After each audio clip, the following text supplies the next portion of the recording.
Estimados estudiantes, la Cátedra de Ciencias Químicas les da la bienvenida a esta videotutoría. En esta ocasión resolveremos problemas en torno a las fórmulas empíricas. Comencemos.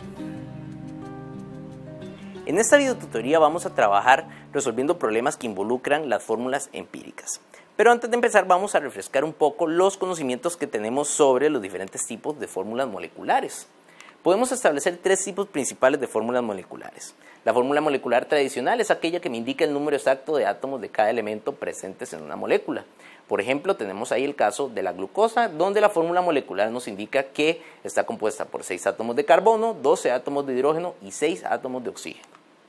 Tenemos también la fórmula estructural, que es aquella que muestra cómo están unidos entre sí los átomos de una molécula. Recordemos que este tipo de fórmula estructural la podemos dibujar o establecer dibujando todos los elementos que forman la estructura, o podemos dibujarla de una manera más basada en la química orgánica, como la que tenemos en pantalla, donde cada quiebre en las líneas me indica la presencia de un átomo de carbono. Y finalmente tenemos a la fórmula empírica, que es la que nos indica la proporción mínima de números enteros de los elementos que forman a la molécula. En este caso, la fórmula empírica solamente me da la proporción en la que están unidos esos elementos. Lo que vemos en la glucosa es que tenemos 12 átomos de hidrógeno y 6 átomos de carbono y oxígeno. Es decir, tenemos el doble de átomos de hidrógeno que de carbono y oxígeno. Así que la relación de hidrógeno a carbono y oxígeno es de 2 a 1. Y por eso la fórmula empírica nos indica que tenemos 2 átomos de hidrógeno por cada átomo de carbono o oxígeno que haya en la fórmula. Ahora, los cálculos que involucran fórmula empírica generalmente nos solicitan que calculemos una fórmula empírica a partir de la composición porcentual que tiene una sustancia química. Entonces, hay una serie de pasos que nosotros podemos seguir para poder calcular la fórmula empírica a partir de la composición porcentual. Si nosotros partimos de esta composición porcentual, lo primero que debemos hacer es suponer que vamos a trabajar con una muestra de 100 gramos. Esto nos va a permitir convertir directamente la composición porcentual de la sustancia a gramos o masa de cada uno de los elementos de la sustancia. Una vez teniendo los gramos de cada elemento, podemos utilizar la masa molar para convertir los gramos de los elementos a moles de cada uno de los elementos. Esto es necesario porque la relación que se establece en la fórmula empírica es una relación molar. Entonces necesitamos hacerla con los moles. Y a partir de estos moles lo que vamos a hacer es un cálculo de razones morales para finalmente obtener cuál es la fórmula empírica de la sustancia. Así que vamos a resolver algunos ejercicios para aplicar este procedimiento. Resolvamos ahora unos ejercicios en torno al tema de las fórmulas empíricas. En el primer ejercicio tenemos al peroxiacilnitrato, o PAN. Es uno de los componentes del smog y presenta la siguiente composición porcentual: 19,8% de carbono, 2,50% de hidrógeno, 11,6% de nitrógeno y 66,1% de oxígeno. Vamos a calcular la fórmula empírica del PAN. Para poder resolver estos ejercicios, vamos a seguir el esquema que vimos anteriormente. Primeramente vamos a establecer cuál es la masa de cada uno de esos elementos a partir de su composición porcentual, para luego convertirlos a moles y finalmente establecer una relación molar entre las especies. Y con esto entonces obtener cuál es la menor proporción en la que esos elementos pueden estar enlazados. Observemos, eso sí, que en el ejercicio no me dan una masa inicial, sino que me dan un porcentaje. Cuando no tengamos una masa inicial, vamos a comenzar con la suposición de que tenemos 100 gramos de muestra. Al suponer que tenemos 100 gramos de muestra, esto me permite convertir directamente los porcentajes de composición porcentual de los elementos a masas, dado que están basadas también en un 100%. Entonces, en 100 gramos de muestra, el carbono, que tenía un 19,8%, correspondería a 19,8 gramos. El hidrógeno, por su parte, correspondería a 2,5 gramos, el nitrógeno a 11,6 gramos y el oxígeno a 66,1 gramos. Una vez tenemos entonces calculadas cuáles son las masas de nuestros elementos, vamos a calcular ahora cuántos moles tenemos de cada elemento. Este cálculo también lo vamos a hacer de manera individual. Comenzando con el carbono, lo que vamos a hacer es tomar la masa de carbono y la vamos a convertir a moles. Recordemos que este tipo de conversiones se hacen utilizando la relación entre moles y masa de los elementos. En este caso, si queremos convertir de gramos a moles, lo que tenemos que hacer es multiplicar por un factor de conversión donde tenemos un mol en el denominador y la masa atómica en gramos del elemento en el denominador. Entonces tenemos un mol dividido entre 12 gramos para convertir los gramos de carbono a moles de carbono. Ese resultado daría 1,65 moles. Vamos ahora con el hidrógeno. Tomamos la masa del hidrógeno, 2.5 gramos, y lo multiplicamos por 1 gramo de hidrógeno correspondiente a su masa atómica, corresponde a un mol de hidrógeno. Esto nos da 2.5 moles. Seguimos con el nitrógeno, 11.6 gramos, multiplicado por 1 mol de nitrógeno corresponde a 14 gramos de nitrógeno, y esto nos da un resultado de 0.83 moles. Y por último, tenemos que en el caso del oxígeno, 66.1 gramos multiplicado por 1 mol de oxígeno dividido entre 16 gramos de oxígeno, me da como resultado 4,13 moles. Y con eso entonces ya tenemos la cantidad de moles de cada una de las sustancias. El siguiente paso en el procedimiento es tomar estos valores y dividirlos todos entre la menor cantidad que tengamos de moles entre estos resultados. Observen que el el elemento que aporta la menor cantidad de moles es en este caso el nitrógeno, que aporta 0.83 moles. Así que lo que vamos a hacer es dividir todos estos valores de moles entre 0.83. 1.65 entre 0.83.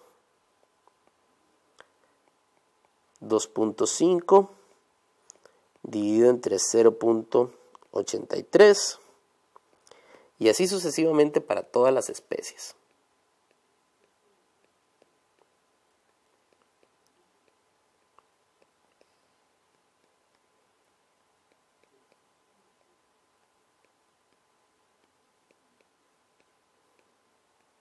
Al realizar estos cálculos, en el caso del carbono obtenemos un valor de 1.98, en el caso del hidrógeno un valor de 3, en el caso del nitrógeno un valor de 1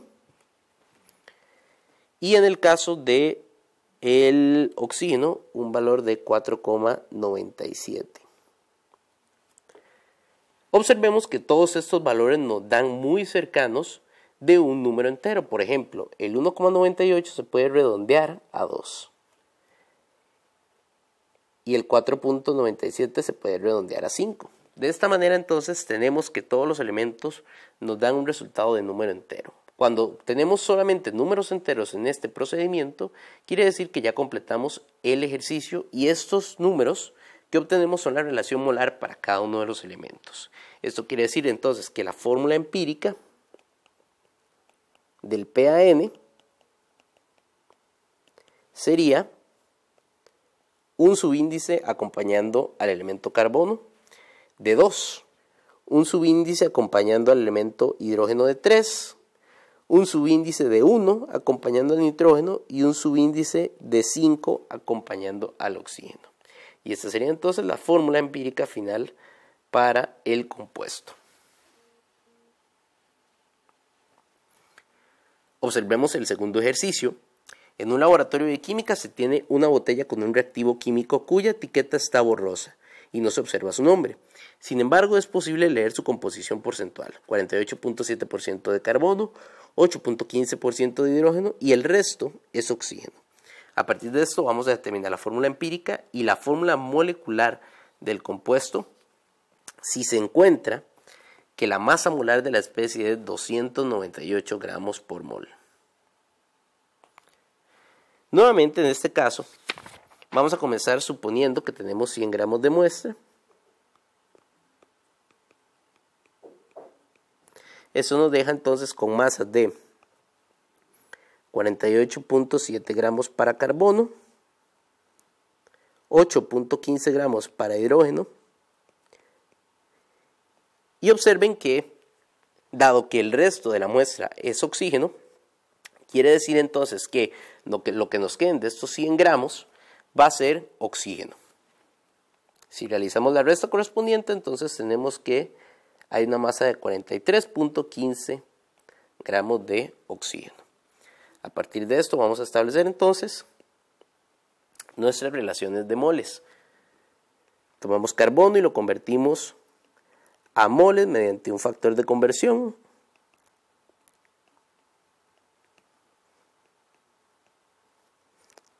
Tomamos hidrógeno, hacemos el mismo procedimiento.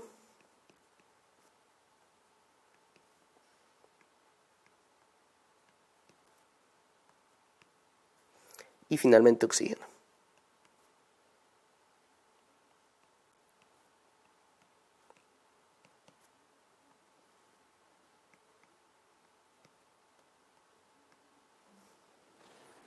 Los resultados de estas operaciones serían 4.06 moles para el carbono, 8.15 moles para el hidrógeno y 2,69 moles para oxígeno. Nuevamente dividimos entre la menor cantidad de moles que tengamos presentes, 4.06 dividido entre este caso la menor cantidad la aporta el oxígeno, 2.69 moles, 8.15 entre 2.69 moles y 2.69 moles entre 2.69 moles. Los resultados serían 2.69, perdón, en este caso el resultado sería 1.5, 3.01 y 2. Observen que en este caso, en el último caso, el resultado es 1. Observen que en este caso, el oxígeno y el hidrógeno están dando números casi enteros. Sin embargo, el carbono está lejos de ser un número entero. Y es un número que no podemos redondear con tanta facilidad, de manera que no podemos establecer que esta sea la relación molar de cada uno de los elementos, porque en la fórmula empírica no podemos poner especies con decimales. Entonces, lo que debemos hacer es que si llegamos a este punto y no obtenemos números enteros, vamos a multiplicar todos los factores por un número que me permita convertir todos esos resultados a números enteros. Por ejemplo, si nosotros multiplicamos 1.5 por 2, esto se convierte en 3, de manera que ya queda como un número entero. Pero tenemos que hacer dicha multiplicación para todas las especies, así que multiplicamos todo por 2. Esto nos daría 6 y esto nos daría 2. Con esto entonces establecemos que la fórmula empírica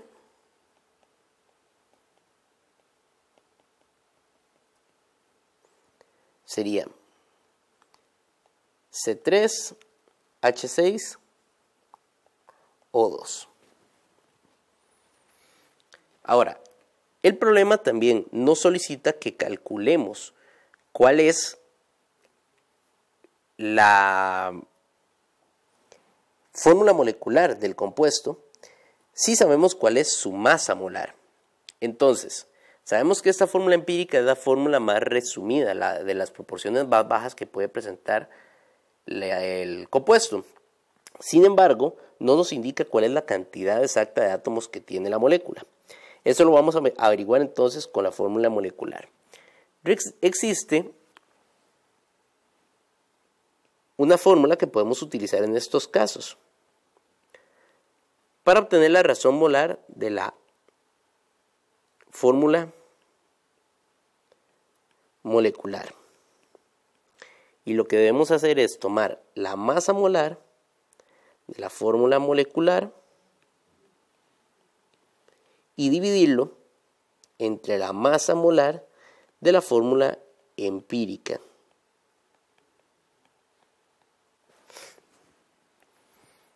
Según esto, lo que vamos a hacer entonces es calcular la masa molar de la fórmula empírica primeramente y luego utilizar la masa molar de la fórmula molecular que me está dando el problema. Si hacemos el cálculo rápido de la masa molecular de la fórmula empírica, recuerden que lo que debemos hacer es multiplicar la cantidad de cada uno de los átomos por la masa molar de cada uno de los elementos. Este cálculo al final nos da un valor de 74 gramos por mol. Así entonces tomamos la masa molar formular que nos da el problema, 296 gramos por mol, y lo dividimos entre 74 gramos por mol. Eso nos da al final entonces un valor de 4. Este valor de 4 que obtenemos aquí me indica cuál es el número que tengo que utilizar para multiplicar todos los subíndices de la fórmula empírica. Así que para obtener la fórmula molecular final, vamos a multiplicar todos los subíndices de la fórmula empírica por 4 en este caso. Eso nos daría entonces C12, H24 y O8. Y esta sería entonces la fórmula molecular final para el compuesto. De parte de la Cátedra de Ciencias Químicas, esperamos que esta videotutoría haya sido de su utilidad. Muchas gracias.